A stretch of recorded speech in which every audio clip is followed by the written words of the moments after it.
नमस्कार, आप देख रहे हैं राष्ट्रीय प्रस्तावना। मैं हूं आपके साथ मनु तिवारी। आइए रुक करते हैं दिन भर की बड़ी खबरों की ओर। भाजपा नेता शहजाद पूनावाला ने कहा, कांग्रेस अपने पार्टी नेताओं पर भरोसा नहीं करती। डॉक्टर शशि थरूर ने लगातार पाकिस्तान के नैरेटिव को विफल किया है और इंडिया फर्स्ट की अवधारणा को पेश किया है, लेकिन कांग्रेस ने देश से ज्यादा अपनी पार्टी को प्राथमिकता दी और संदिग्ध नामों को आगे बढ़ाया, जिनमें वह लोग भी शामिल हैं जिनके चुनाव के दौरान पाकिस्तान जिंदाबाद के नारे लगे थे। कांग्रेस की क्षुद्र मानसिकता का उदाहरण है। डॉक्टर शशि थरूर ने कहा कि वह देश की सेवा के लिए हमेशा उपलब्ध है। इसका मतलब है कि उन्होंने भारत को कांग्रेस के ऊपर रखा है।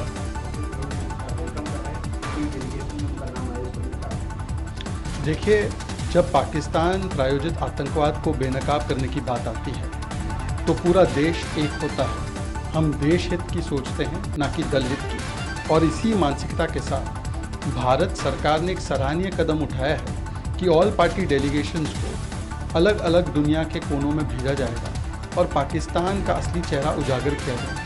इसमें हम दल नहीं, हम देश के हित को, राष्ट्र हित को सर्वोपरि रख रहे हैं। परंतु दुख की बात यह है कि कांग्रेस पार्टी को अपने ही नेताओं पर भरोसा नहीं है। जो डॉक्टर शशि थरूर लगातार पाकिस्तान के नैरेटिव को ध्वस्त कर रहे हैं, भारत प्रथम का परिचय दे रहे हैं, कांग्रेस ने देश फर्स्ट के बदले दरबारी फर्स्ट कर दिया। सरकार पहलगाम में आतंकवादी हमले के जवाब में चलाए गए ऑपरेशन सिंदूर के बाद आक्रामक राजनयिक अभियान के तहत वैश्विक मंच पर भारत के पक्ष को मजबूती से रखने और पाकिस्तान प्रायोजित आतंकवाद को बेनकाब करने के लिए अगले सप्ताह से विभिन्न देशों में कई बहुदलीय प्रतिनिधिमंडल भेजेगी। वैश्विक मंच पर भारत के पक्ष को मजबूती से रखने और पाकिस्तान प्रायोजित आतंकवाद को बेनकाब करने के लिए अगले सप्ताह 7 सर्वदलीय प्रतिनिधिमंडल विभिन्न देशों का दौरा करेगा। इन सर्वदलीय प्रतिनिधिमंडलों में शामिल सांसदों में सबसे अधिक चर्चा कांग्रेस सांसद शशि थरूर के नाम की हो रही है। जंग के मैदान में पाकिस्तान को घुटने पर लाने के बाद भारत अब एक अहम रणनीति के तहत पाकिस्तान के आतंक समर्थित चेहरे को दुनिया के सामने लाएगा। इसके लिए केंद्र सरकार ने 40 सांसदों की 7 टीम बनाई है, जिसमें विपक्षी दल के भी सांसद हैं, जो विदेशों का दौरा कर वैश्विक स्तर पर पाकिस्तान की पोल खोलेंगे। पहलगाम आतंकी हमले और ऑपरेशन सिंदूर के बाद भारत सरकार आतंकवाद के खिलाफ अपने जीरो टॉलरेंस के संदेश को वैश्विक पटल पर मजबूती से रखने के लिए इस महीने के अंत में 7 सर्वदलीय प्रतिनिधिमंडल को प्रमुख साझेदार देशों में भेजेगी।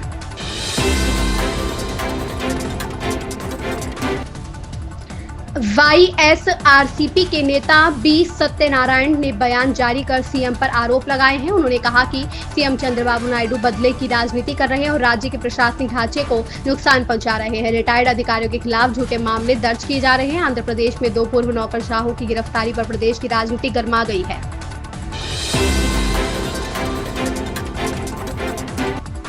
भारत ने पाकिस्तान के खैबर पख्तूनख्वा प्रांत की जीवन रेखा काबुल नदी पर लंबित लालंदर शहतूत बांध परियोजना को जल्द पूरा करने के लिए वित्तीय मदद की पेशकश की है। वहीं अफगानिस्तान ने कुनान नदी पर भी बांध बनाने की घोषणा की है। भारत की पुख्ता घेराबंदी आने वाले समय में पाकिस्तान को बूंद बूंद पानी के लिए तरसा सकती है। भारत के सिंधु जल संधि स्थगित करने के बाद अफगानिस्तान की ओर से भी पाकिस्तान को पानी का संकट झेलना पड़ सकता है। भारत ने पाकिस्तान के खैबर पख्तूनख्वा प्रांत की जीवन रेखा काबुल नदी पर लंबित लालंदर शहतूत बांध परियोजना को जल्द पूरा करने के लिए वित्तीय मदद की पेशकश की है। राज्यसभा सांसद कपिल सिब्बल ने कहा, मैंने पहले भी कहा है कि यूएपीए में संशोधन लाकर हमें एक अनुसूची जोड़नी चाहिए जिसमें हम आतंकवादी राज्य और उसके नाम के तहत पाकिस्तान लिख सके, ताकि हम दुनिया में जाकर बता सके कि आप इस आतंकवादी के साथ व्यापार कर रहे हैं। आप उन्हें इसे रोकने के लिए क्यों नहीं कहते? क्योंकि यह दुनिया के लिए अच्छा है, यह हमारी प्रगति के लिए अच्छा है, यह कश्मीर के लिए लोगों के लिए भी बहुत अच्छा है। स्टोरी आपने बताई, जो कुछ अचीवमेंट हुआ भारत के, बिल्कुल अभी भी आप राज्यसभा के सांसद हैं। तो मैं पार्टी का नहीं हूँ ना, इंडिविजुअल लीडर, वो तो पार्टी डेलीगेशन जाती है ना, मैं तो एक इंडिपेंडेंट मेंबर ऑफ पार्लियामेंट। और एक सर आखिरी सवाल है, जो अचीवमेंट आपने 2008 में बताई, इस बार भारत के पास क्या अपॉर्चुनिटी है जब हमारी डेलीगेशन दुनिया भर में? जबरदस्त अपॉर्चुनिटी है, जबरदस्त अपॉर्चुनिटी है। अब देखिए, दुख की बात देखिए कि पाकिस्तान के साथ कुछ देश खड़े हुए, हमारे साथ कौन खड़ा हुआ? ताइवान।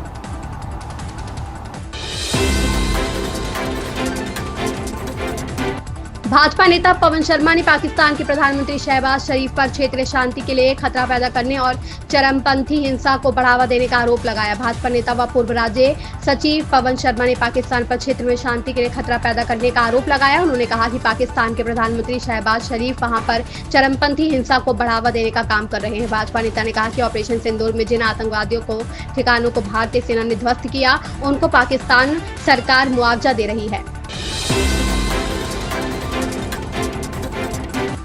सैन्य अधिकारी व्योमिका सिंह पर सपा के सांसद रामगोपाल यादव द्वारा की गई टिप्पणी के बाद विवाद फैल गया है। मैनपुरी में जिला पंचायत सदस्य ने पुलिस अधीक्षक को प्रार्थना पत्र देकर सपा सांसद के खिलाफ एफआईआर दर्ज कराने की मांग की है। सपा सांसद रामगोपाल यादव द्वारा सैन्य अधिकारी व्योमिका सिंह को लेकर जाति सूचक शब्दों के प्रयोग के बाद राजनीति गर्मा गई है। शुक्रवार को जिला पंचायत सदस्य ने अपने साथियों के साथ कलेक्ट्रेट पहुंचकर पुलिस अधीक्षक को प्रार्थना पत्र दिया है।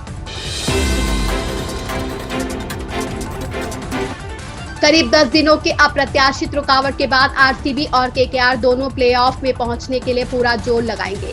आरसीबी 11 मैचों में 16 अंकों के साथ तालिका में दूसरे स्थान पर है, वहीं केकेआर 12 मैचों में 11 अंकों के साथ तालिका में छठे स्थान पर है। आईपीएल 2025 के दूसरे चरण का आगाज शनिवार से होने जा रहा है।